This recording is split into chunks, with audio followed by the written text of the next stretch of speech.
biológico de masas cutáneas y subcutáneas, a cargo del médico veterinario magíster Álvaro Vázquez Hidrogo,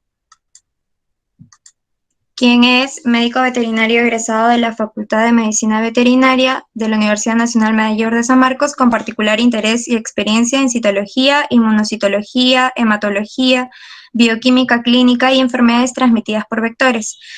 Además, es graduado adjunto en la Cátedra de Patología Clínica Veterinaria y la Cátedra de Prácticas en Laboratorio Clínico en la Facultad de Medicina Veterinaria de la Universidad Nacional Mayor de San Marcos.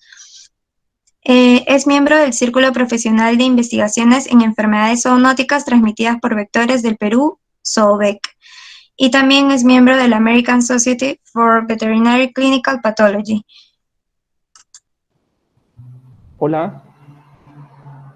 Hola, buenas tardes, ¿me escuchan? Sí, perfecto, listo. Disculpen la demora, tuve que nuevamente iniciar mi sesión. La computadora está un poco, estuvo demorando en trabajar. Voy a presentar para empezar de una vez, estamos contra la hora. Permítanme.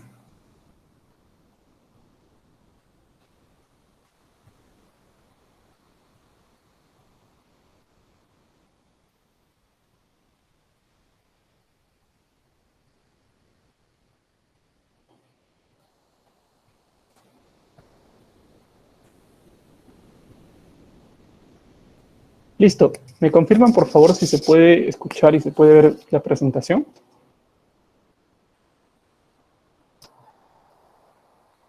Por audífono, alguien que me pueda confirmar, por favor. Buenas tardes, doctor. Sí se ve. Gracias, muy amable. Bueno, voy a empezar. Sí, muchas gracias por la presentación, la escuché. Muy contento de poder estar unos minutos con ustedes. Me invitaron chicos que están aún llevando cursos conmigo, algunos, otros todavía no, pero con mucha alegría, en verdad, de estar presente el día de hoy con ustedes. El tema a tratar el día de hoy es un tema que, si bien es cierto, no es tan complejo, es un tema muy importante desde el punto de vista del éxito que tú puedes obtener con un análisis citológico. La citología, dentro de la patología clínica, que es a lo cual yo me dedico, es una técnica diagnóstica muy versátil, muy amplia, muy interesante y que puede ir desde la parte de hematología, con el análisis de un frotis sanguíneo, como la evaluación, por ejemplo, de un hisopado, como la evaluación, por ejemplo, de una masa cutánea o subcutánea, evaluación de médula ósea, evaluación de sedimento urinario, evaluación, por ejemplo, de masas intracavitarias, evaluación de fusiones, entre otras evaluaciones. O sea, estamos frente a una herramienta muy importante. Sin embargo, el éxito de la citología, como me gusta comentar a los estudiantes, parte de la posibilidad de que obtengamos una buena muestra. Y muchas veces esa buena muestra, entre comillas, buena muestra, es un procedimiento que hacen los clínicos, o sea, las personas que solicitan el análisis. Por lo tanto, el éxito de esta técnica, un 50% aproximadamente, es debido a una buena toma de muestra. Y el otro 50% va de la mano con el análisis, en este caso con un especialista que se dedica a la parte de citología. Al ser la citología un tema tan amplio, vamos a enfocarla en el análisis de masas cutáneas y subcutáneas. ¿Okay? Entonces, la primera imagen que ustedes están viendo aquí es una imagen que estoy seguro ustedes han visto en algún libro o incluso han podido hacer en una clínica veterinaria, en la cual pues uno intenta colectar un poco de tejido, ¿verdad?, de una lesión que apareció. Entonces, detrás de todo este proceso de introducir una aguja y una jeringa y sacar un poco de tejido, hay muchas variables en juego, ¿sí? Desde la selección de una buena toma, de un buen método de colección, con el manejo que tú vas a dar luego con esta muestra que tú obtuviste. Pudiste haber hecho todo perfecto, pero lamentablemente el manejo que le diste a esas muestras que ya están en una lámina portaobjeto no es el adecuado y fallaste. Por lo tanto, el patólogo clínico no va a tener el suficiente material para poder evaluar este proceso. ¿Okay? ¿Qué variables tenemos en juego? Primero, la aguja que estamos empleando, ¿sí? Es una aguja que no se ve tan bien, pero es una aguja que más o menos para nosotros en nuestro medio será una aguja de color más o menos se puede decir medio rosadita, que sería en Gauss 18 Gauss. Es una aguja grande. Y si vemos la jeringa, es una jeringa más o menos de 5 ml. O sea, es una aguja grande y una jeringa de 5 ml. Estas son variables que vamos a discutir el día de hoy. Este es nuestro objetivo diagnóstico. Esto es lo que nosotros queremos lograr. Para lograr esto que estamos viendo, estos son dos campos distintos. Ambos son eventos neoplásicos. Tenemos que hacer las cosas bien, y esto parte con un inicio preanalítico adecuado, es decir, una buena colecta y manejo de esa muestra que tú colectaste. Entonces, si nuestro objetivo es llegar a un buen diagnóstico, nuestro objetivo inicial debería ser conocer cuáles son los métodos que tenemos disponibles para colectar una muestra, ¿sí? Entonces, hay que ser muy detallistas. La citología, siempre les digo a las personas, es una técnica que necesita mucha paciencia. No podemos hacer las cosas rápido porque nos va a salir mal, ¿sí? A diferencia de la histología, donde básicamente colectas un bloque de tejido y ese tejido va a ser enviado para que lo analice el patólogo. Entonces, aquí hay que tener mucha paciencia. Hay que saber entender frente a qué estamos luchando. Entonces, cuando hablamos de citología e histología, muchos piensan de que la histología pues, es una técnica que verdaderamente está por encima de la citología y el alcance que puede ser no es comparable. Muchos decimos, me incluyo, la citología es la técnica que me va a llegar al diagnóstico definitivo. Y es verdad. La histopatología, disculpen, la histopatología es la técnica que te lleva al diagnóstico definitivo, es verdad. Es inclusive el gold estándar considerado. Sin embargo, hay variables que te hacen pensar a ti de que la citología representa una herramienta complementaria a la histología muy interesante. Desde el punto de vista, por ejemplo, de que en una citología con instrumentos de bajo costo, básicamente una aguja, una jeringa, unas láminas portaobjetos, tú ya tienes el material suficiente para enviarlo al laboratorio. ¿Qué necesitas para enviar la muestra en histología? Pues hacer una cirugía y sacar ese tejido, ¿verdad? Y que ese tejido sea enviado a un patólogo. Entonces, en cuestión a los materiales, hay una diferencia enorme a favor de la citología. En cuestión al tiempo, ¿cuánto tiempo les demora tener un informe de histología? Pues básicamente un tiempo que no es menor a los 5 o 7 días. Entonces, si bien es cierto, el tema de la citología tiene sus bondades, tiene sus desventajas también. Una de las desventajas más importantes es que tú no puedes ver cuál es la capacidad de invasión que tienen estas células, en el caso de que sean células neoplásicas. ¿Cuál es la capacidad de infiltración que tienen a los tejidos o estructuras anexas que están en la masa? Entonces, hay criterios que no te va a brindar, obviamente, la citología, pero una aproximación diagnóstica lo hace, y lo hace muy bien. Y pues no lo digo yo. Disculpen, un momentito. Acá hay un inconveniente. Un momentito, por favor. Permítanme poner aquí. Ok. Listo. Entonces, hay estudios que le dan mucho énfasis a la parte de la citología cuando la comparas con la histopatología. Este es uno de ellos, por ejemplo. Me gusta presentar este porque tiene tablas que son muy interesantes para discutir. Este es un estudio donde se trabajaron con masas cutáneas y subcutáneas de caninos y felinos. Y una de las tablas que te muestra este estudio es la siguiente. Es una tabla muy interesante. Tenemos dos variables. Primero es el diagnóstico citológico, lo que nos importa. Y la segunda variable es el diagnóstico histopatológico, luego el estándar. ¿Ok? Entonces, en cuestión a los diagnósticos citológicos... No se puede ver su pantalla. ¿No se puede ver? No. Qué extraño, acá parece que sí. A ver. Ok. Compartir. Ahora sí. ¿Se puede ver? Sí, ahora sí, doctor. Perfecto.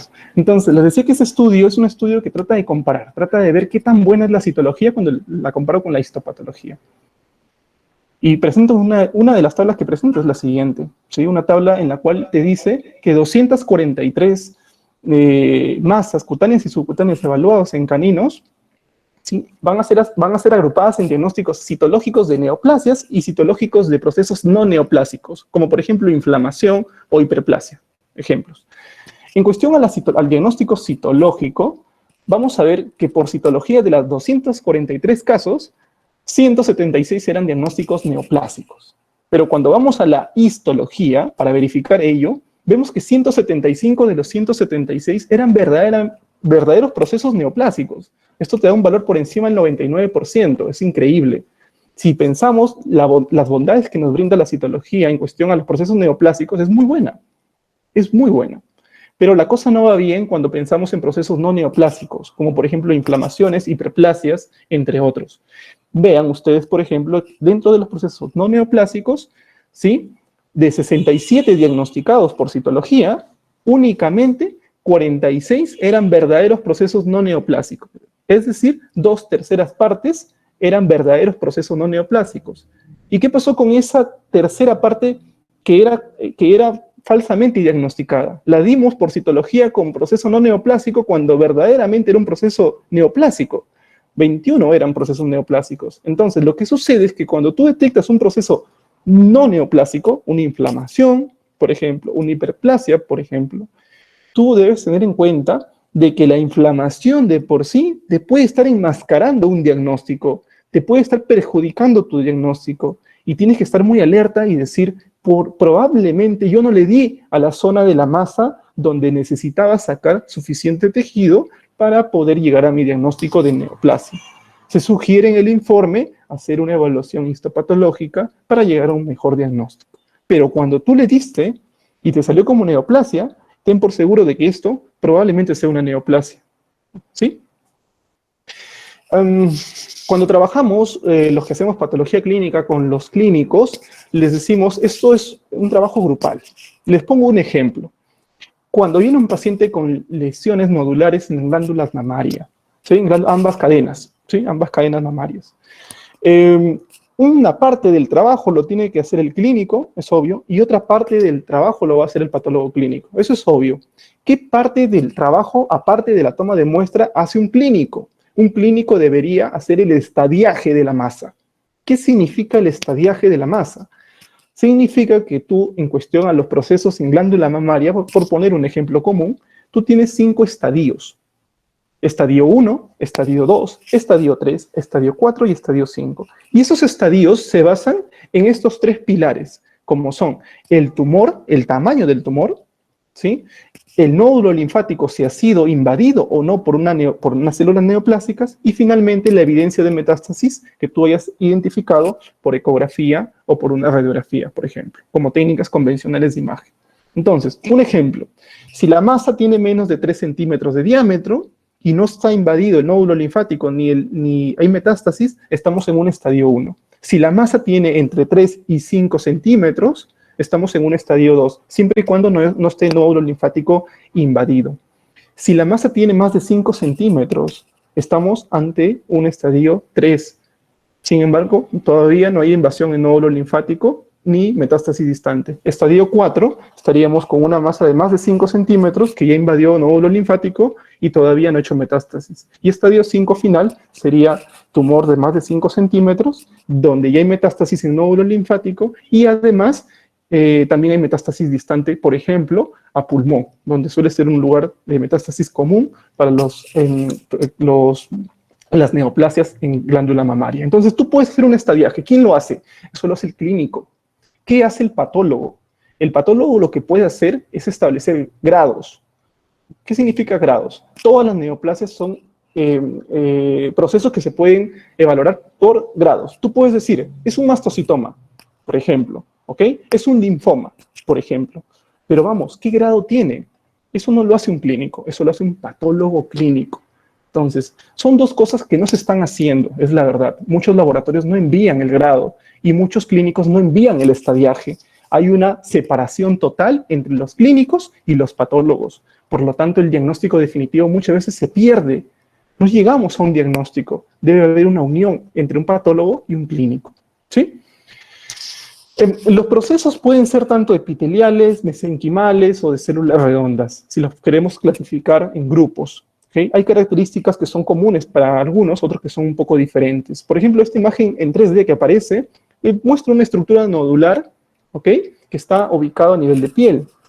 A diferencia de esa estructura número 2, esta figura número 2, que si bien es un poco nodular, ya tiene pequeñas esferas que se van infiltrando hacia el tejido subyacente.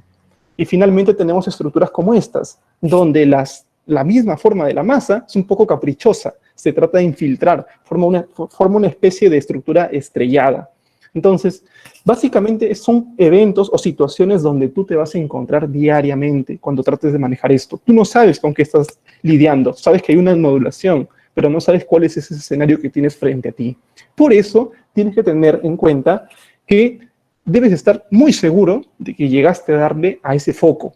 ¿Y cómo vas a llegar a esa seguridad? Bueno, básicamente esa es la idea de la clase del día de hoy. Tener un poco de seguridad que ya le diste al foco y que con esa muestra vamos a llegar a una aproximación diagnóstica.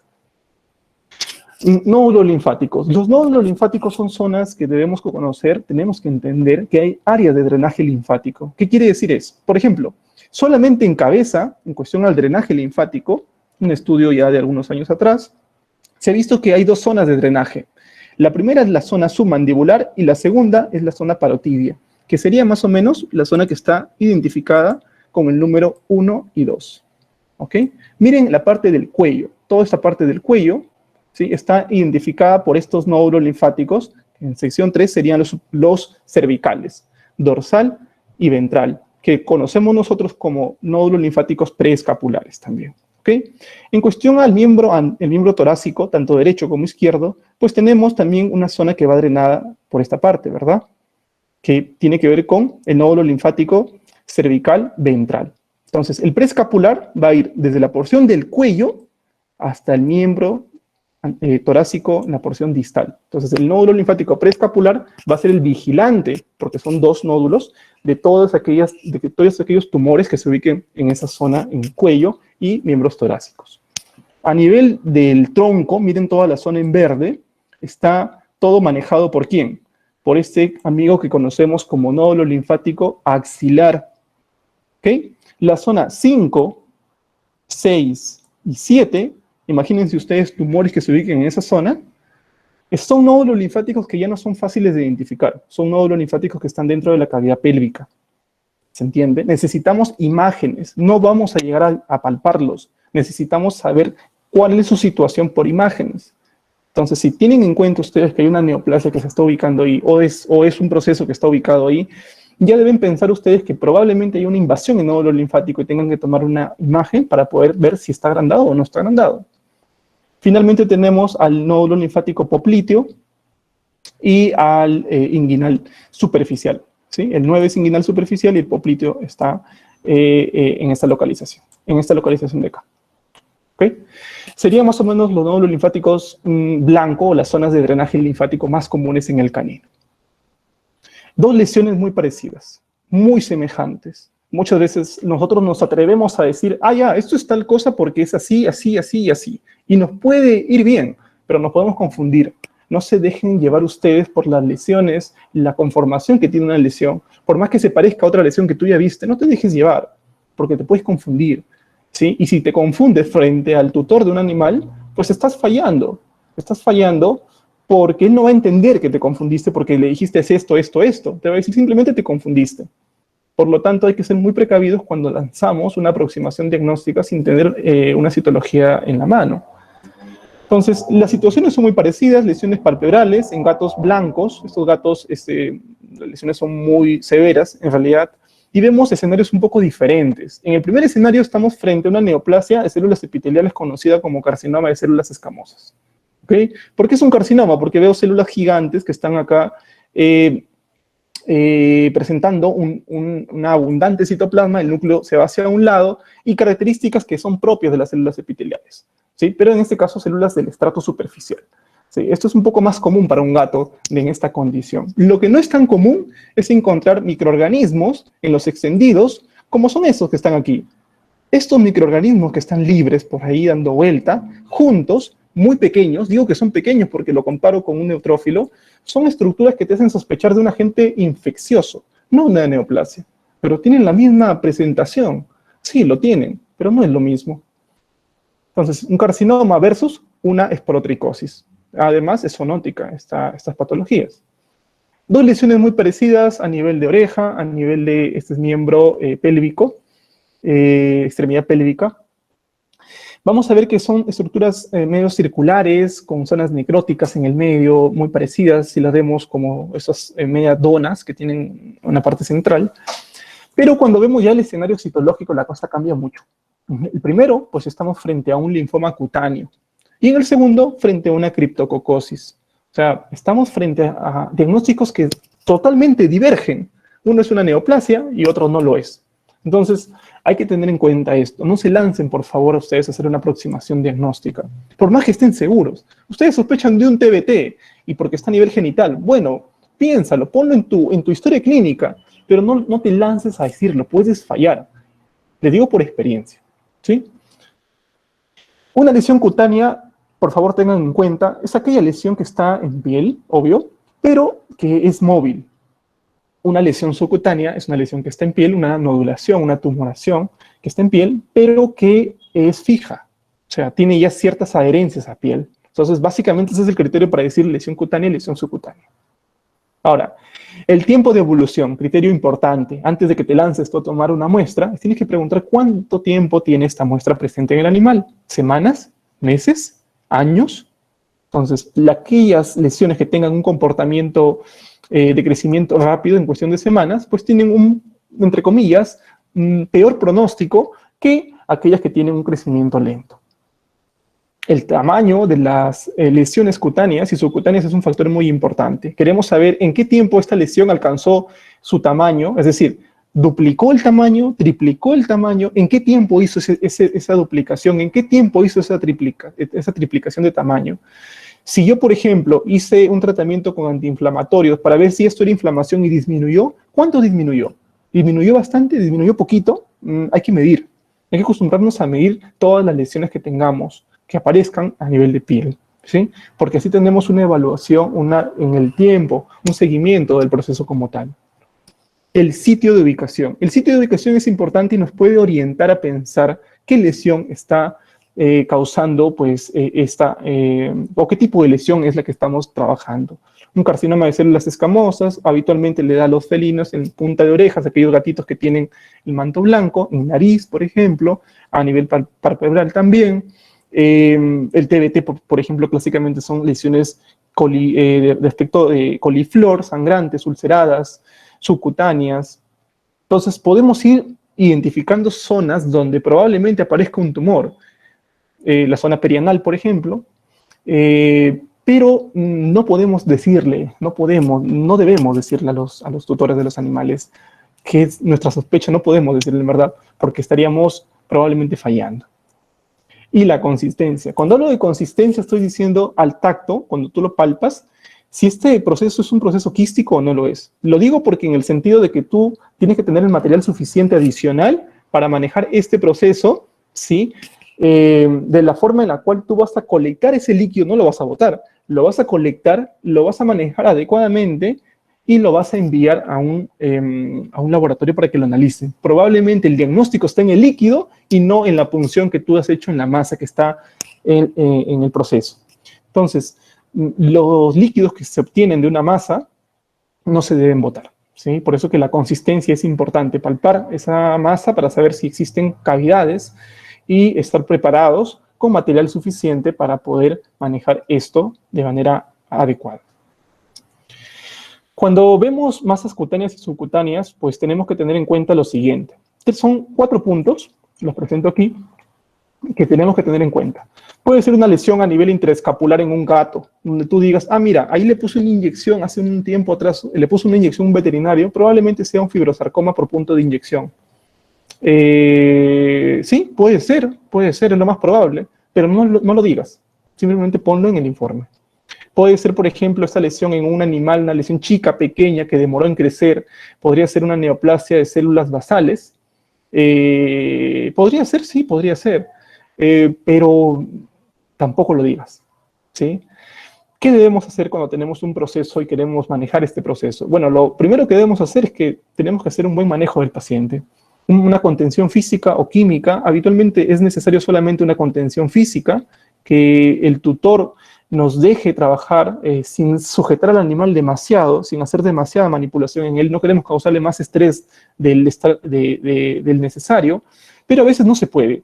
Y más que todo en lesiones que están localizadas, por ejemplo, en cabeza o en la parte interdigital, que son zonas un poco más dolorosas, donde tú tienes que pues, manejar esto desde un punto de vista de contención química.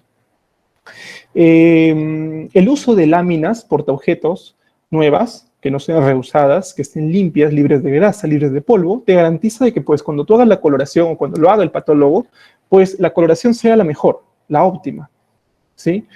Incluso en el medio existen láminas con carga eléctrica, ¿sí? Para que te permitan de que cuando hagas el extendido, pues esto se quede totalmente adherido, ¿sí? Y no se desprenda cuando hagas la coloración y todo el procedimiento. Finalmente tenemos diferentes agujas, diferentes jeringas para trabajar una masa. Habitualmente trabajamos con una jeringa de 10 y con una aguja de 21 por 1. Voy a explicar por qué a continuación. Y no se olviden de los guantes. Podremos estar trabajando con un proceso neoplásico, pero podría ser también un proceso que sea infeccioso. Tenemos que tener las medidas de bioseguridad mínimas, como son el uso de guantes. Las agujas, como les mencioné, pues habitualmente son las de 21, de 21G, 21 Gauss, por 1 pulgada. Podemos trabajar también con agujas de 25G, incluso las agujas de 22G.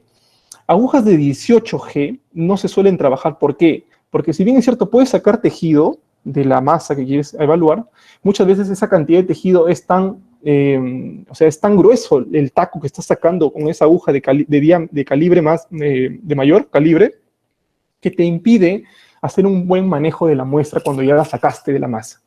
Entonces, el sacar en exceso te complica, el sacar poco te complica. Por lo tanto, agujas deberían pues, manejarse a partir del calibre de 20, ¿sí? Hasta 25. Ahora, ¿cuándo utilizo 25? ¿Cuándo utilizo 21? ¿Cuándo utilizo 22? Vamos a discutir eso a continuación. ¿Cuándo utilizar esas agujas? ¿Okay? Habitualmente trabajamos con la de 21 por 1 pulgada. ¿Sí? Dentro de las jeringas, ¿sí? Ahí sí nos restringimos un poco más y decimos, tenemos tuberculinas, tenemos jeringas de 20, jeringas de 10, jeringas de 5, jeringas de 3. ¿Cuáles pueden utilizar y cuál les sugiero que trabajen ustedes? Pues es la jeringa de 10. Si no tienes acceso a una jeringa de 10, puedes trabajar con una jeringa de 5. Y si no tengo acceso a la de 5, tuberculina, no. Y de 20, puede ser, pero es un poco complicado. De 3, no. Entonces, no con la de 3, no con tuberculina. 20 no te sugiero. Tienes entre la de 5 y la de 10. Te sugiero la de 10. Y vamos a ver por qué a continuación. ¿Ok? Cuestiones básicas. Pues tenemos una aguja que tiene un capuchón, el cual lo envuelve, ¿sí? Dentro tenemos de la aguja, tenemos todo un espacio en el cual las células van a quedar adheridas cuando tú intentes sacar la muestra por el método habitual que suele ser el método de punción con aguja, ¿sí? Puede ser un método de punción con aguja con aspiración o un método de punción con aguja sin aspiración. Son los dos métodos más comunes. Vamos a ver un par de métodos más también, pero vamos a discutir un poco más de esos métodos porque son los que más ayuda nos brindan el día a día. Tenemos también el cono de la aguja, que es el color, donde vemos el color en este caso el color verde, que es un indicativo de una aguja de 21, el cilindro o tubo de la jeringa, el émbolo, ¿sí? Y el punto de apoyo. Finalmente tenemos el pistón, que es la parte negra, donde pues vamos a ver de que hay que tener mucho cuidado cuando hacemos la maniobra, porque si se queda adherido al pistón o pasa dentro de la jeringa la muestra ya no sirve, porque ya no puede sacarla de la jeringa. Ahora, ¿por qué tenemos que trabajar con una aguja de 10 o una aguja de 5? Lo que sucede es que las agujas de 20 o las agujas de 3, las jeringas de 20, las jeringas de 3 o las tuberculinas, te ejercen una fuerza insuficiente o una fuerza excesiva sobre las células que tú vas a trabajar. ¿Cómo es eso de la fuerza excesiva? Lo que sucede es que la presión que tú vas a ejercer sobre las células, ¿sí? Va a ser proporcional a ¿qué? Al volumen que te va a brindar esa jeringa. Si es una jeringa de más o menos tuberculina, de 1 ml, pues la fuerza que va a ejercer es muy poca, ¿sí? Y vuelta, si fuese una de 20 es mucha. Entonces, la fuerza es directamente proporcional a la presión que tú vas a generar cuando aspires la muestra o cuando la propulses. Ese es un factor. Y el otro factor es el área. ¿Qué área? El área del diámetro de la aguja. O sea, si trabajas con una aguja de 25G, 25 Gauss, ¿sí? Hay un área. Si trabajas con una de 21, hay otra área. Entonces, tiene que ver el área, es decir, el diámetro de la aguja y la cilindrada o el volumen de la jeringa que estás trabajando. ¿Y cómo funciona esto? Funciona de la siguiente manera. Tú vas a generar dos fuerzas cuando trabajas con agujas. Una fuerza de aspiración, cuando estás aspirando, que básicamente es una fuerza negativa, una fuerza para sacar las células, ¿sí? Las células las estás maltratando tú porque estás aplicando presión negativa. Y una segunda fuerza denominada fuerza de propulsión, cuando tú, luego de que sacaste la muestra, quieres trasladar esa muestra a un extendido. Entonces generas una presión positiva, también denominada propulsión. Entonces, estas dos fuerzas van a lesionar a las células, las van a dañar. La idea es que sea el menor daño posible, ¿ok? Entonces, este es un estudio del año pasado, en enero del 2019, donde se comparan y se ven dos tipos de aguja. Es una aguja negra, que es de 22G, y una aguja de 25G, ¿ok? Y es un estudio muy interesante porque trabajan con masas cutáneas, subcutáneas y también masas intracavitarias. Pero nos vamos a centrar solamente ahorita a trabajar con las masas cutáneas y subcutáneas, que es el objetivo de la exposición de hoy. Hubieron factores evaluados. Uno de los factores evaluados fue la celularidad, otro fue la contaminación con sangre, un problema común, es de lo más común, la contaminación con sangre durante una toma de muestra, la cantidad de debris celular que tú vas a generar o la cantidad de material amorfo que se genera. Este material amorfo o debris se debe básicamente a la naturaleza de la masa. Hay masas que tienen, por ejemplo, células muy delicadas que cuando tú las traccionas demasiado, le metes demasiada presión, comienzan a lesionarse más de lo debido. El trauma celular básicamente tiene que ver con la presencia de células que han sido destruidas, ¿sí? Han sido lisadas, y la capacidad de llegar a un diagnóstico a través del uso de agujas de 22, ¿sí? Que sería más o menos el equivalente a una aguja de 21, ¿sí? La aguja verde que trabajamos nosotros, versus una aguja de tuberculina, que sería la de 25, ambos de 1 pulgada, ¿ok? Entonces vemos que en cuestión a la celularidad, la cosa anda muy bien. Ambas demuestran una celularidad muy buena. O sea, tenemos material para evaluar si trabajamos con agujas de 22 o con agujas de 25. Eso es muy bueno. Pero la cosa cambia y cambia muchísimo cuando trabajamos con agujas de 22 y 25 en cuestión a la contaminación con sangre, que es uno de los principales problemas cuando me llega a mí, cuando me envían a mí los doctores muestras para evaluar una citología. Se contamina mucho con sangre, es la verdad. Y eso sucede más cuando trabajas con agujas, por ejemplo, de 21 o de 22 en comparación con agujas de 25. O sea, si trabajas con agujas de 25, la cosa va a ir,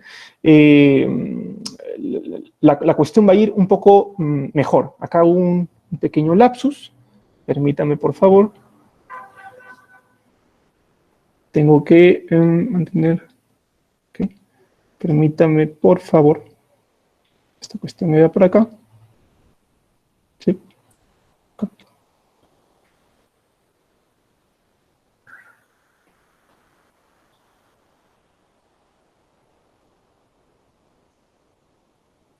Capacidad de diagnóstico.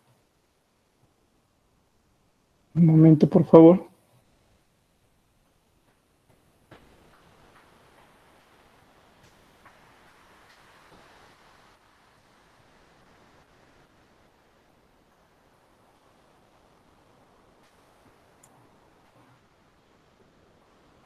¿Me confirman si se puede ver?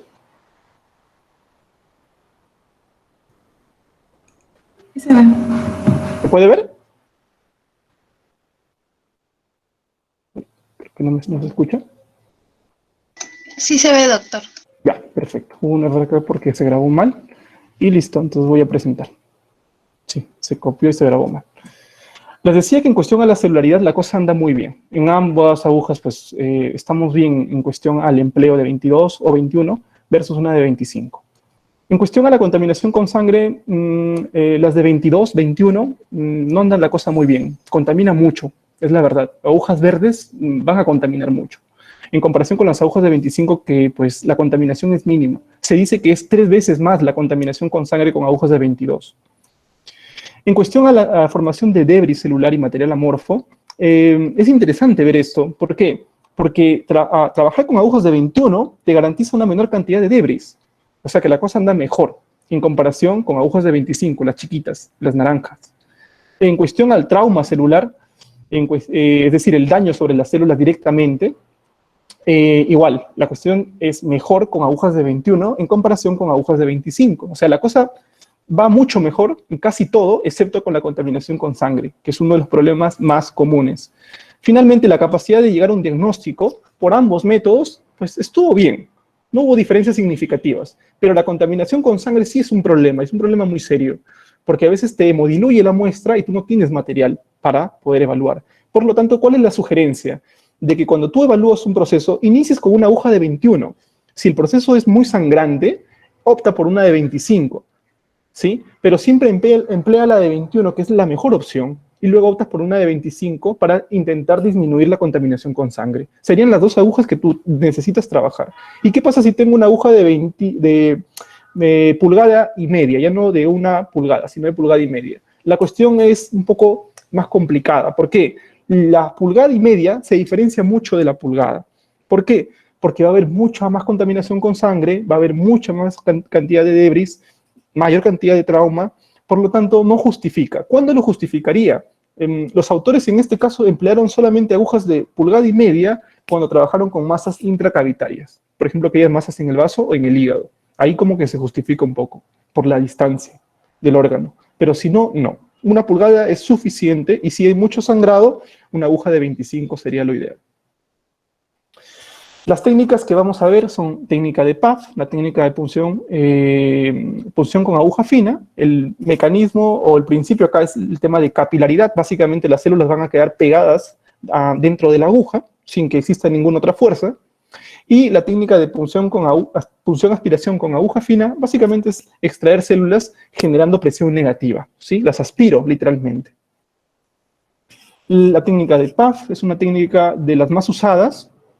Quien habla pues la utiliza mucho. No trabajo tanto con técnica de punción con aspiración porque la aspiración de por sí me lesiona en exceso las células. ¿Okay? Ahora, ¿cómo debería abordar esto? Básicamente es, introduzco la aguja dentro de la masa y lo que voy a hacer es movimientos de arriba hacia abajo, sobre una posición. ¿Cuántos movimientos? Vamos a ver a continuación. Y lo que vas a hacer es que una vez que terminas los movimientos en una posición, rediriges nuevamente, en la figura B se ve ello, la posición de la aguja e introduces hacia una nueva posición, para finalmente, luego de que terminas, alcanzar una tercera posición y tratar de abarcar todo el espacio que está dentro de la masa. Luego, sacas esa aguja, la acoplas a una jeringa que está llena de aire, vamos a ver cuánto aire necesitamos, y vas a hacer una especie de propulsión. ¿Ok? Pero ¿qué tenemos que tener en cuenta también? Que pues las estructuras muchas veces están llenas, o están no llenas, sino tienen en su superficie exudados inflamatorios, muchas veces hasta sépticos, o sea, hay bacterias que están ahí contaminando la lesión en la parte superficial.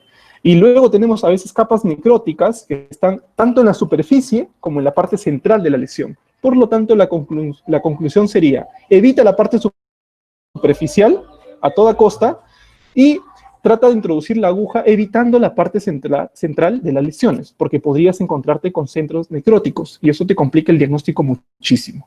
¿Sí? Entonces, siempre tratando de evitar la parte central y la parte superficial.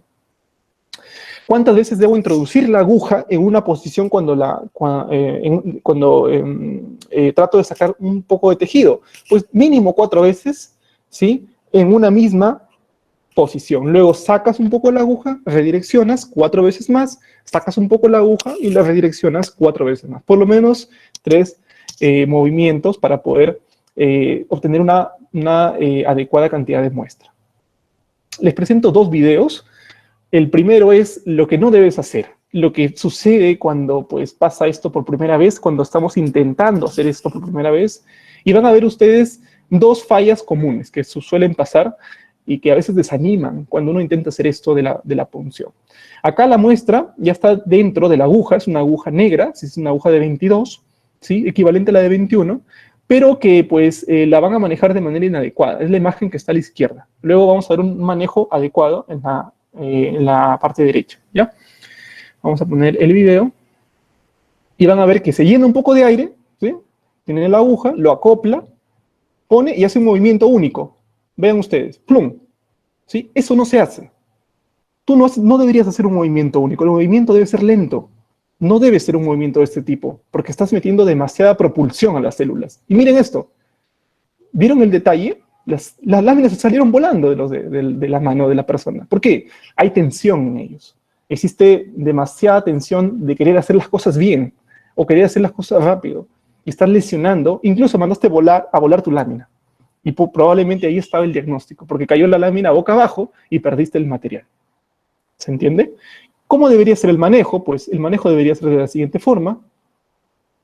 Vas a colocar el material, ¿sí? Acá ya ha sido colocado de manera lenta. O sea, la propulsión debe ser lenta. Pero miren el movimiento. Es un movimiento suave. ¿Sí? ¿Se notó? ¿Se percató ese movimiento? Un movimiento suave, uniforme suave, sin detenerse. No haciendo esa maniobra de manera brusca, porque las láminas te van a salir volando las láminas. Tampoco hacer una propulsión, o sea, presión positiva fuerte, como lo vieron en el video de la izquierda. ¿Sí?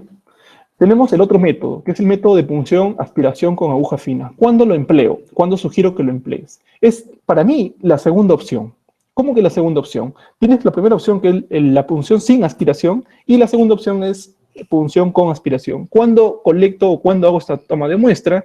Cuando estoy frente a un proceso que para mí es complicado obtener una muestra. Las células no quieren soltar.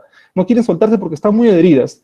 Por lo tanto, yo no estoy tranquilo, no me siento bien con lo que obtuve. Tengo que colectar el suficiente material para sentirme bien. Y eso se hace ejerciendo una fuerza adicional. En este caso, una presión de tipo negativa.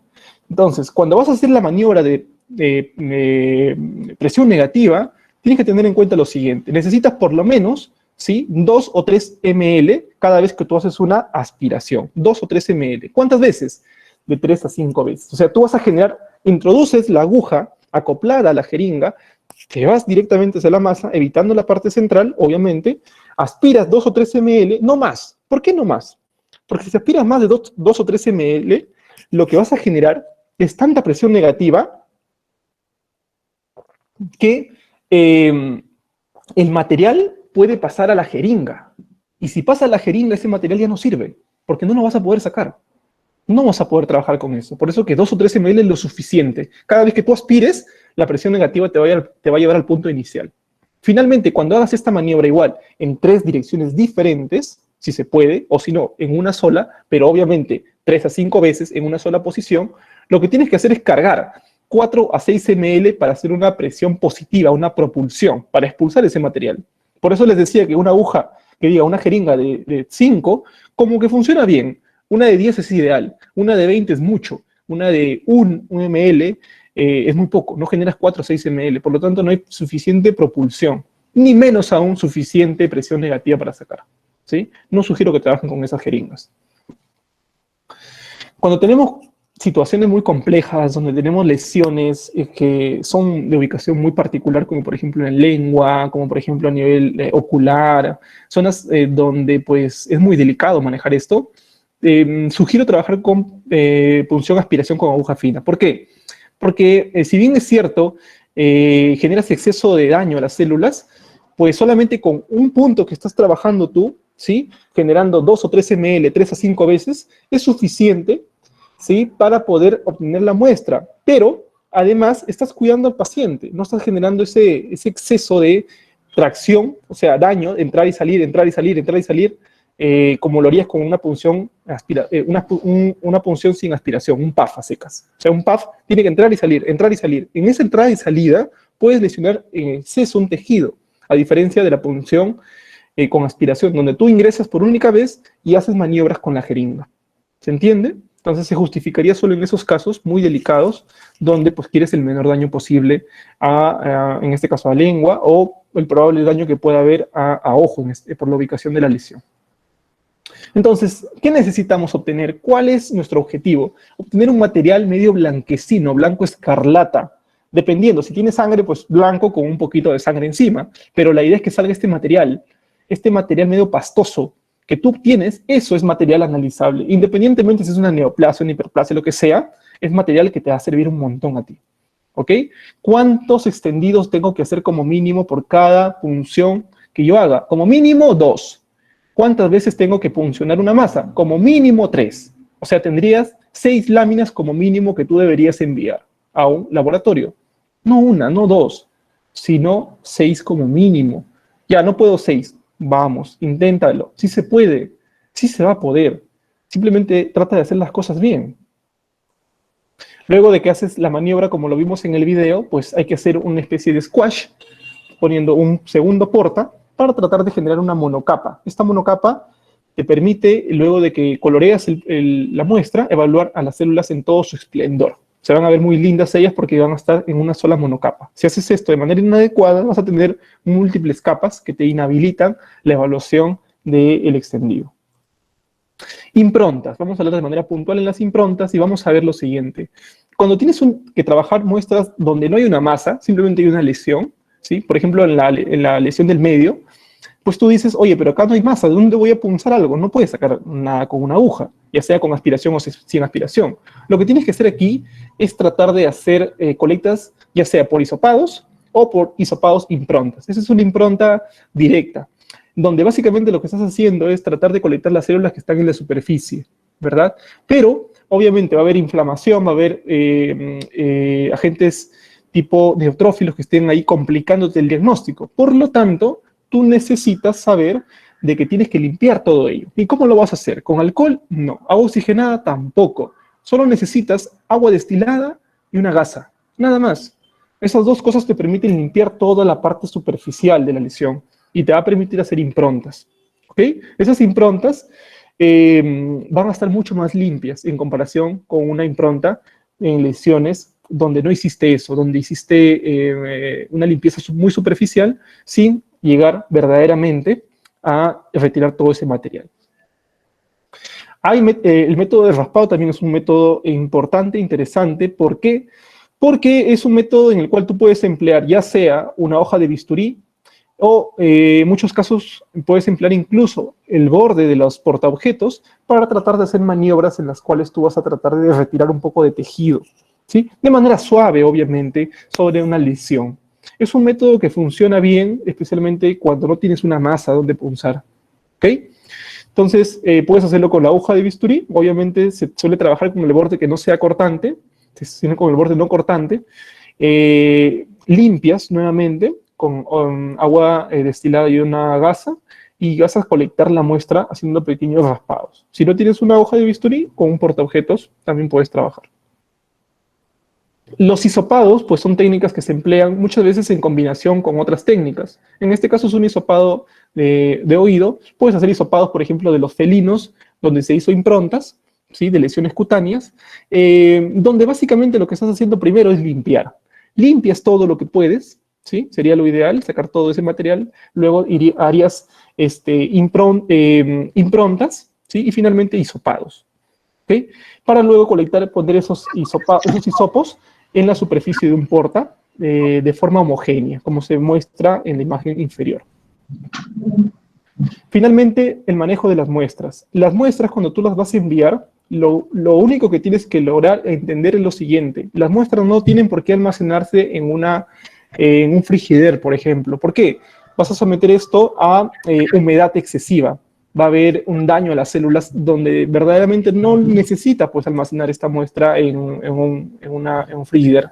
Finalmente, cuando mandes unas láminas, pues también deberías tener en cuenta de que no deben estar juntos a las muestras con formol, aquellas muestras que tú envíes para hacer un estudio histopatológico, porque el formol o los gases que libera el formol van a alterar a las células desde el punto de vista que van a evitar que se coloreen adecuadamente.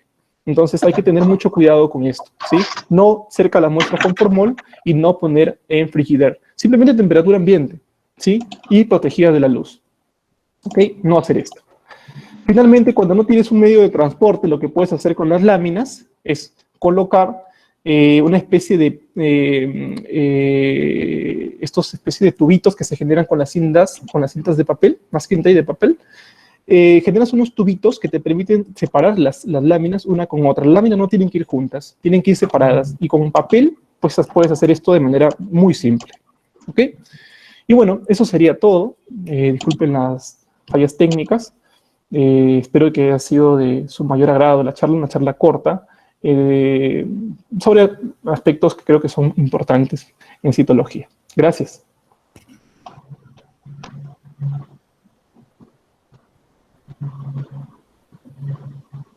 Hola, ¿me escuchan? Gracias, doctor. Ok. Sí, doctor, muchas gracias. Ahora, por favor, se le pide a los participantes que dejen sus preguntas para que el doctor las vaya respondiendo, ¿sí?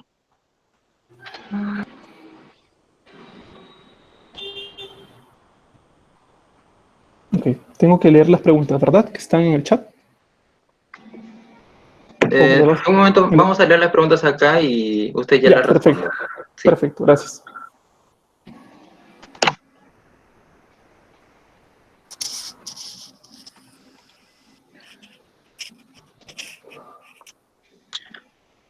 Sí, a ver, una pregunta es, ¿cómo realizar la toma de muestra en caso de TBT nasal? En el TBT nasal, sí. Bueno, en el TBT nasal puedes trabajar la muestra dependiendo un poco, ¿sí? De si verdaderamente está en la porción externa, cuestión en la cavidad nasal, o en la porción un poco más interna, porque me ha tocado de trabajar con ambos casos. La ventaja de trabajar con TBT o pacientes que tú sospeches de TBT es de que son procesos que tienden a exfoliar mucho. Es decir, simplemente con un hisopado tú vas a colectar muchísimo material. A diferencia de aquellos procesos, por ejemplo, que están con una base ósea. Si vamos a ver tipo osteosarcomas, lesiones que están en huesos largos de animales grandes, pues tú tienes que pensar de que probablemente estés frente a una lesión tipo mesenquimal maligna, si la palpas básicamente en una estructura ósea. Y ya debes pensar de que esto no va a soltar células, tienes que hacer aspiración sí o sí. Pero si vamos al tema de TBT a nivel nasal, puedes hacer un hisopado, ¿sí? Si la masa está un poco metida en la cavidad nasal, o puedes hacer incluso improntas directamente si estuviese la masa un poco hacia externo, ¿sí? Ambos métodos te van a servir muy bien, pero tienes que tener mucho cuidado de la limpieza que vayas a hacer, ¿sí? Como les decía, el talón de Aquiles de la citología vienen a ser los procesos inflamatorios que están en la parte superficial. Si tú le das al proceso inflamatorio, sale como proceso inflamatorio por citología, cuando verdaderamente era una neoplasia.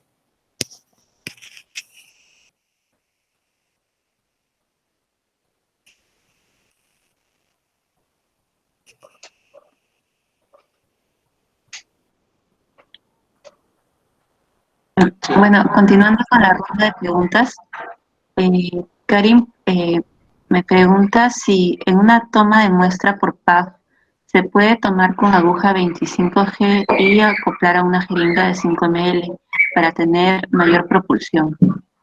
Ah, perfecto. Sí, puedes trabajar con jeringas tanto de 5 ml como jeringas de 10 ml para agujas, independientemente si estás trabajando con agujas de 25 o de 21, ¿sí? Yo, de preferencia, cuando me suceden casos en los cuales tengo muestras que sangran mucho, pues trabajo con la de 25 y prefiero trabajar con la jeringa de 5. Sí, esa es la combinación que suelo hacer, para no tener un exceso con con una jeringa de 10. Pero la opción de 25 siempre las dejo para aquellas masas que sangran mucho, ¿sí? Es una opción que suelo guardar, porque prefiero trabajar con 21 por uno, pues las ventajas son múltiples, como vimos en ese estudio que les presenté.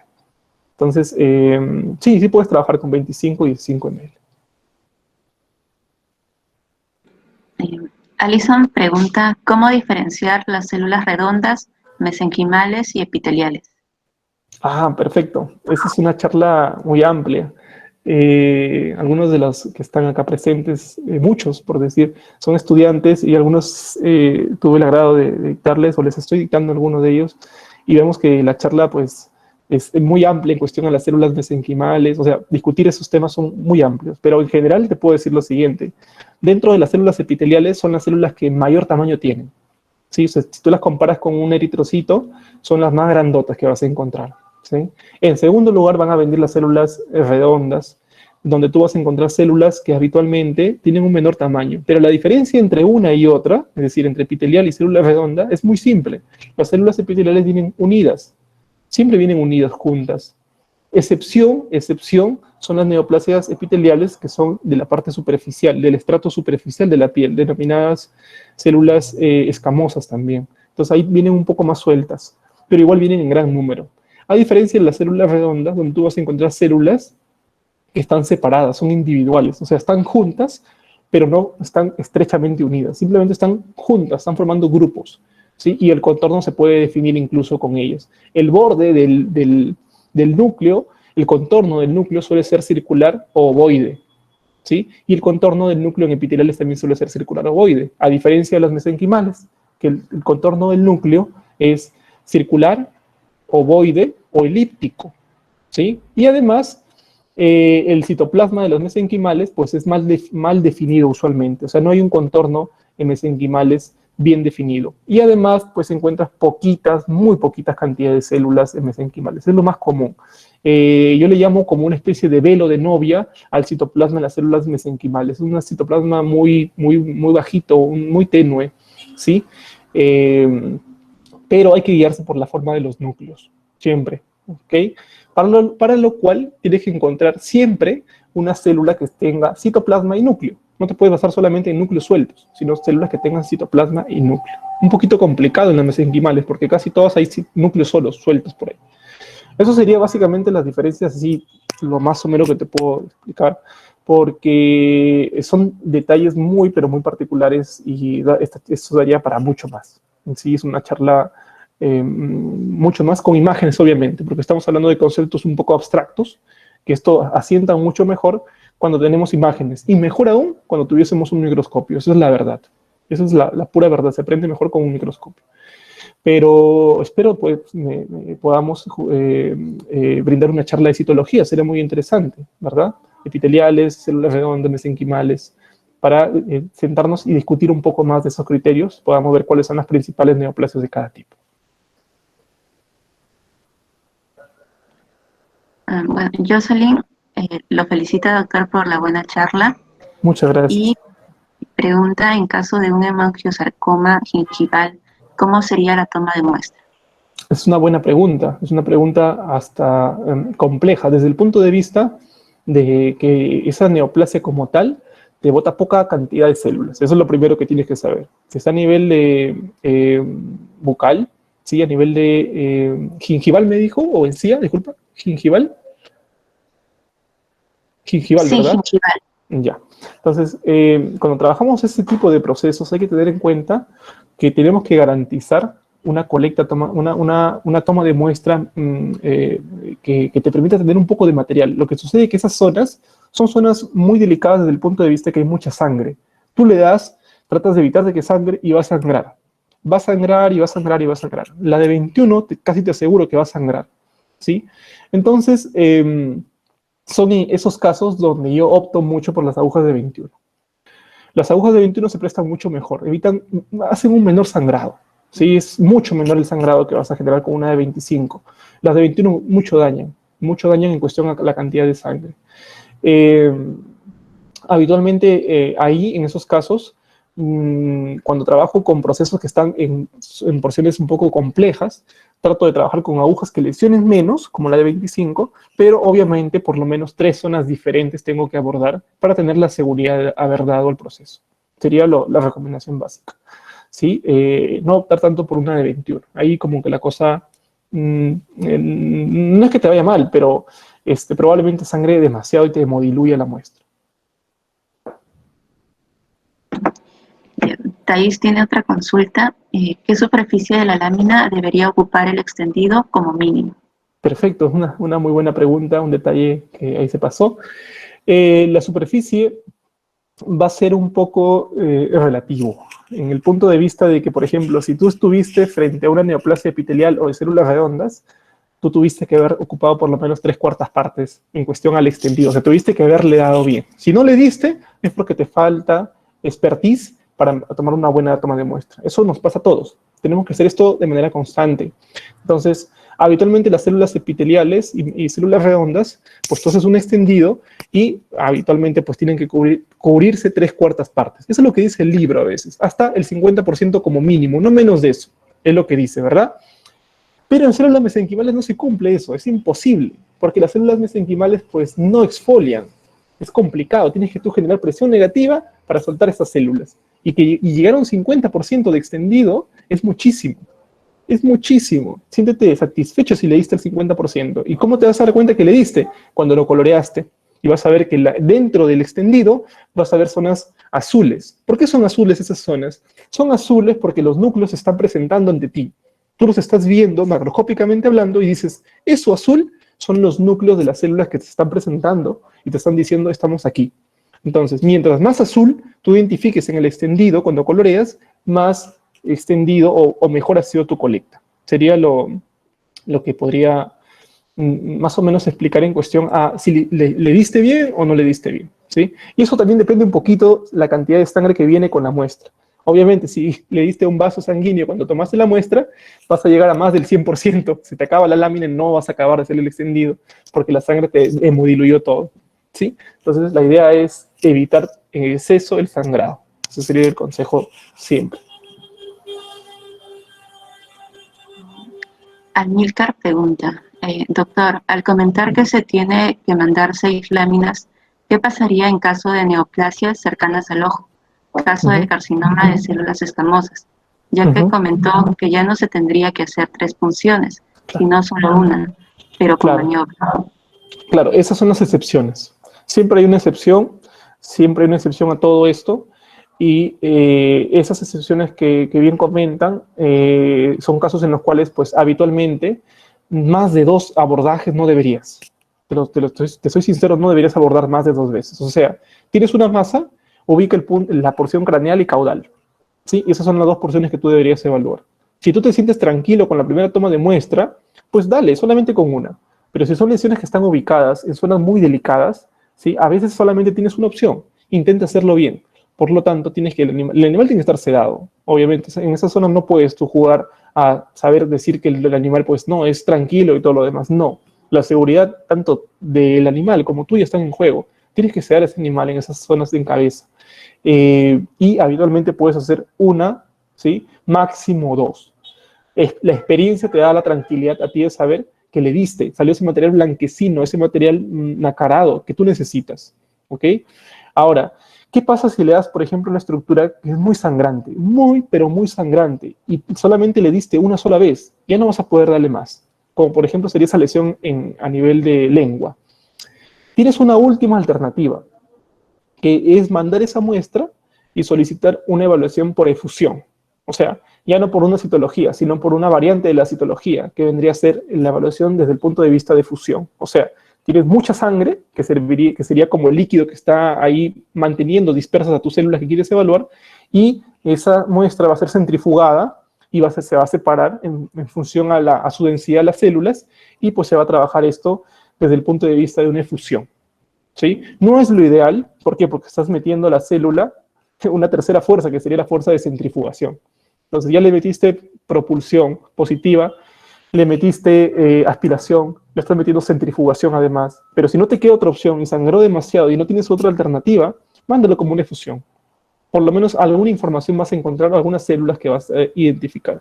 Ahora, cuando hablamos de células, tú tienes que encontrar por lo menos 30 células que tengan tanto núcleo como citoplasma, 30 células que tengan núcleo como citoplasma, para que tú puedas llegar a una estimación diagnóstica. ¿Sí? Tú puedes decir, es una neoplasia de células mesenquimales, cuando por lo menos encontraste 30 células. A veces es muy complejo, especialmente en neoplasia de células mesenquimales. Pero en neoplasia de células redondas o epiteliales, esto se torna algo más simple. Tiene que haber por lo menos 30. ¿Sí?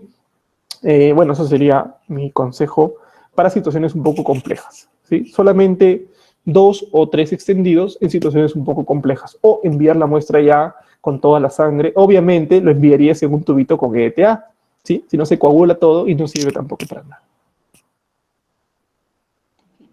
Isaac pregunta, ¿qué recomendaría si a pesar de realizar PAF y en 6 láminas, la muestra resulta hipocelular? Ah, perfecto. Si haces PAF, ¿entendí con doble A o una A nada más? No, solo una. Ah, ya. Si haces PAF y solamente encontraste en la 6 que mandaste, que es lo básico que debes de hacer, baja hipocelularidad, estamos ante una hipocelularidad con menos de 30 o más de 30. Necesitamos como mínimo 30. Entonces, lo único que te queda en esos casos es solicitar una segunda toma de muestra. Si no, no te queda otra, pero ya no te irías por el PAF, como te digo, sino te irías por la punción aspiración. ¿Sí? La punción aspiración. Ahora, que salga negativo a 6 láminas, soy sincero, eso sucede, ¿sabes cuándo? Cuando hay hemodilución, exceso de sangre. O sea, tú pensaste que le diste porque hay un poco de sangre y tú dices, en esa sangre algo habrá, ya el patólogo que lo vea, algo habrá, hago los extendidos y te quedaste con 6 bonitos extendidos porque te salió muy bonito el extendido, pero lamentablemente el informe final del patólogo es nada, muestra hemodiluida, se recomienda hacer nuevamente. Entonces, ¿qué opción tendrías? Que trabajarías con una aguja de 25, ¿sí? Porque si le diste a 6 malas por PAF, ¿sí? En la primera toma de muestra que hiciste en esa masa, para que te salgan 2 láminas, ¿sí? Yo ya optaría en una segunda para 2 láminas más con una de 25, para tratar de optimizar esto y disminuir el sangrado, que es lo que te está complicando. Porque en 6 tomas de muestra es que tú te has tomado el tiempo suficiente para decir, quiero hacer las cosas bien. ¿Ok? Si tú quieres hacer las cosas bien y hiciste los 6, bueno, intenta hacer esto, 21 en un inicio y 25 en continuación. Sería más o menos en el caso de que haya mucha sangre. ¿Sí? Doctor, ¿cómo se procedería a la toma de muestra para citología de una masa ubicada a nivel de encía? Ya, parecido la pregunta. Sí, como les decía, masa en encía, zona muy sangrante. Ya, prepárate porque tienes que venir con en esos casos, pensar de que no va a sangrar es ilógico. Va a sangrar. La idea es que sangre lo menos posible. Por lo tanto, tú tienes que tener la capacidad de hacer esto de una forma un poquito más rápida. Entonces, saca la muestra, ¿sí? No esperes que la copa se llene. Eso es un detalle adicional que tengo que mencionarles. La copa no tiene que llenarse. Ni bien ustedes introducen la aguja y se dan cuenta que están en encía y la encía es una estructura sangrante, no esperen que la copa sangre. Hagan por lo menos las 4 punciones que les dije en una posición, traten de girar un poquito y cuando ustedes ya ven que la primera cantidad de sangre está saliendo por la copa, la parte donde está el color de la aguja, ustedes saquen la aguja. ¿Sí? Saquen la aguja, no esperen de que se llene la copa, porque si se llena la copa, la muestra se va a hemodiluir. Eso es un detalle importante también. ¿Sí? No se espera a que la copa se llene. Ni bien ven la primera cantidad de sangre, saquen la copa y hagan su propulsión y extiendan ese material. ¿Sí? No tienen que ver ese llenado de copa. ¿Sí? Sería un detalle importante y especialmente en lesiones de ese tipo que son muy sangrantes. En sí es uno de los lugares más complicados de trabajar por el exceso de sangre que hay. La aguja de 25 también, otra vez, una de las protagonistas para hacer las cosas bien en ese tipo de situaciones. La pregunta de Thais es, si al aspirar la muestra es de naturaleza coloidal y no se puede visualizar bien, ¿qué podría hacer en este caso? De naturaleza coloidal, ya. Mira, en esos casos se solicita el análisis de fusión, ¿sí?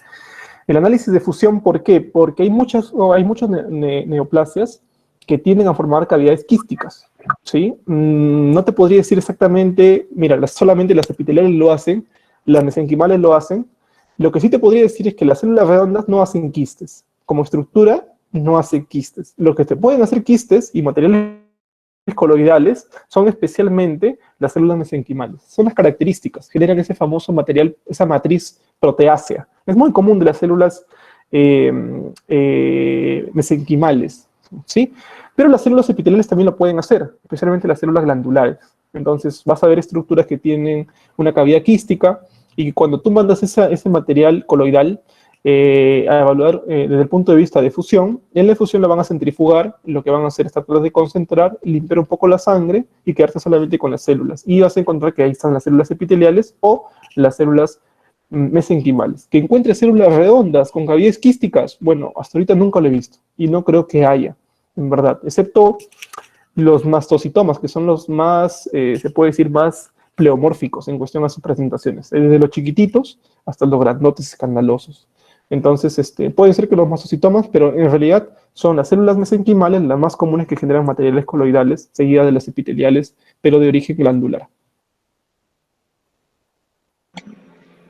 Bueno, y otra pregunta de Alison. Si la masa es muy sangrante, ¿cómo podría disminuir el riesgo de contaminación? Como les dije, la aguja de 25 es la alternativa que tenemos. O sea, siempre partimos con una aguja de 21. Eso es lo que tienen que acordarse ustedes, ¿sí? No lo hagan con 18, por favor. Les dije por qué. Porque se van a comenzar a generar un exceso de material dentro del calibre de la aguja. Entonces, sacas ya le diste, sacaste el material, perfecto. Primero, estás lesionando mucho el tejido. Eso es lo primero que vas a estar haciendo. Se va a sangrar bastante. Y segundo, ese material que tú vas a sacar, pues es muy complicado de hacer una monocapa. Vas a generar múltiples capas. Por lo tanto, la 18 no sirve, no la utilicen, ¿sí? Tienes la opción de la de 25, que sangra menos, ¿ok? Pero cuando tienes ese exceso de sangre nuevamente, que es el problema más habitual, por el cual la mayoría de muestras son inhabilitadas, es decir, no te sirven, se manejan con agujas de 25 o evitando de que la sangre llegue a la copa, ¿sí? Evitando que la sangre llegue a la copa. Si son excesivamente sangrantes ya, pongamos un caso en que sangra demasiado, ¿ok? Lo que tienes en alternativa es trabajar esto como una efusión. Sacas todo, aspiras un poco del material y lo trasladas a un tubito, esto es con ETA, y lo envías para su análisis desde el punto de vista de fusión. No puedes perder ese material. Si sangró y sabes que no hay otra opción, mándalo para que lo analicen como una efusión. No lo botes, no digas no, no pude, ¿sí? Pero en la mayoría de veces no sucede eso. Que sea tan, pero tan sangrante, no. No es muy común que suceda eso. Son sangrantes, sí, pero lo puedo manejar mejor con una de 25G, pero por 1 pulgada, acuérdense. La de tuberculina te sirve bien y la calidad es buena, ¿sí? Unos piensan de que no, pero hay estudios como el que les presenté que validan eso. Desde el punto de vista estadístico, han trabajado con estos dos tipos de calibres y han visto de que funciona muy bien. No para todo, obviamente, pero para la cuestión de sangre, la cosa está muy buena, ¿sí? Te reduce 3 veces, ¿sí? 3 veces la contaminación con sangre. Es increíble. O sea, 3 veces es mucho. O sea, 3 veces menos contaminación con sangre tú vas a obtener cuando trabajas con 25. Obviamente vas a pagar las consecuencias, porque no todo es bonito. Vimos que también hay daño celular, por ejemplo, que puede ser marcado cuando trabaja con 25. Pero que el diagnóstico definitivo va a llegar, probablemente sí va a llegar. Esa fue la conclusión del estudio que les presenté.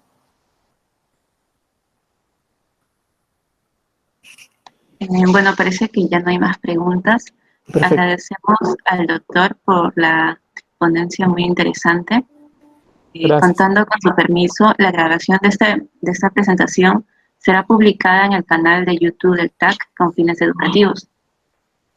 Perfecto. A su vez, agradecemos también a todos los asistentes y en reconocimiento a ello estaremos enviando una constancia al doctor a nombre de la Facultad de Medicina Veterinaria de la Universidad Nacional Mayor de San Marcos en los próximos días. Agradecemos también a nombre del TAC y esperamos junto con el CERCEU que les haya sido de provecho y lo hayan disfrutado. Extendemos a ustedes la invitación a las siguientes charlas del TAC que tiene preparadas. Ahora, por favor, pedimos que a los presentes que puedan prendan sus cámaras para poder tomar el screen final de la charla. A ver. La foto. Y entre todos.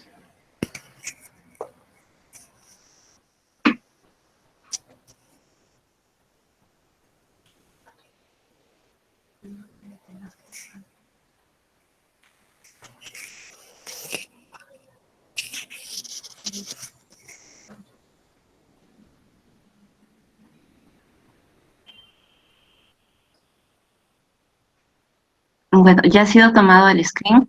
Los invitamos a todos ustedes a seguir al TAC en todas sus redes, Facebook, Instagram y canal de YouTube. Y también presentamos a Representaciones Durán, la cual está auspiciando esta charla. ¿Sí? Doctora Denise, le cedo la palabra. ¿Qué tal? ¿Cómo están? Buenas tardes.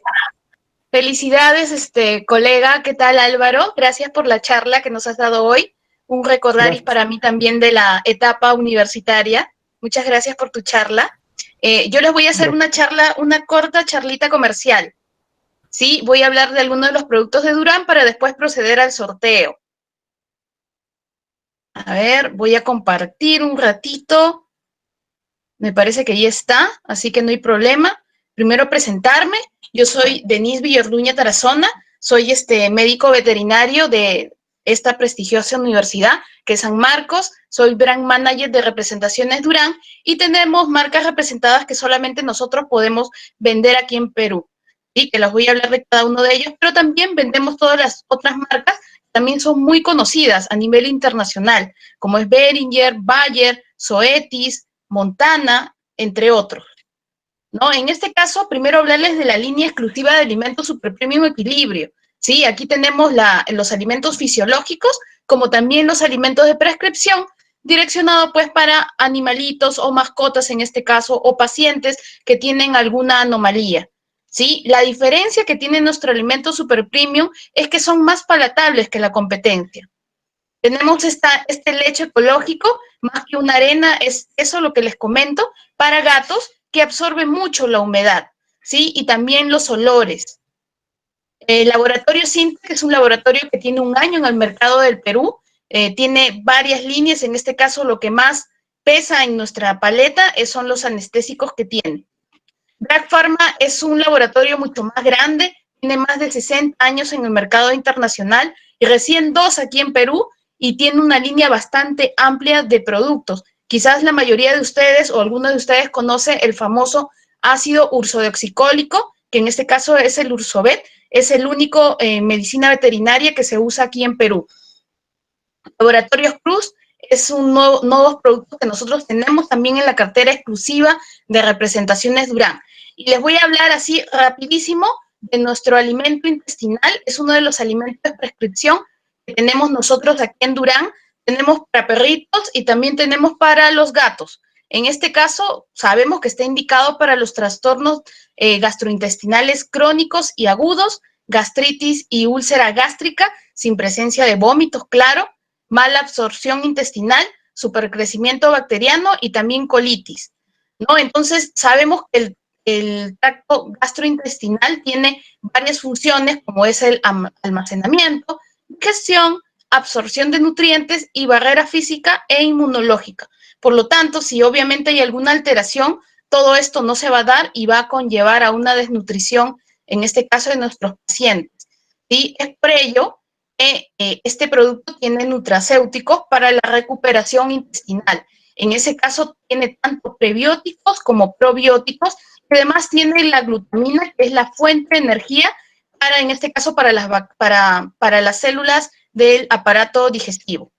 ¿Sí? Entonces, sabemos que necesitamos una buena digestión cuando tenemos un problema gastrointestinal, y obviamente con productos de alta calidad, como son estos alimentos super premium de prescripción en este caso, ¿no? Y bueno, por último, invitarlos a nuestras redes sociales en Representaciones Durán.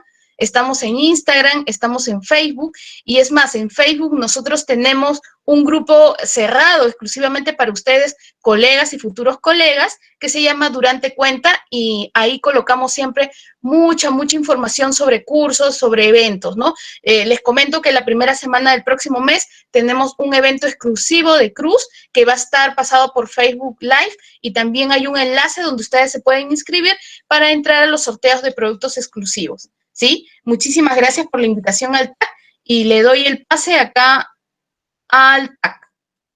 Gracias.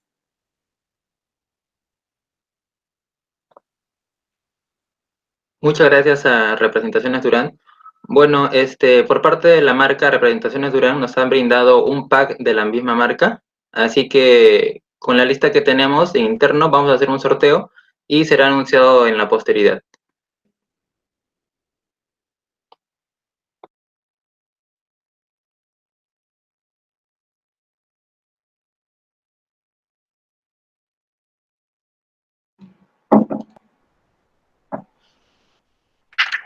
Agradecemos a todos los asistentes. Con esto damos por finalizado este evento y los invitamos a seguir al TAC en todas sus redes, en Facebook, Instagram y el canal de YouTube. Muchas gracias a todos y buenas tardes.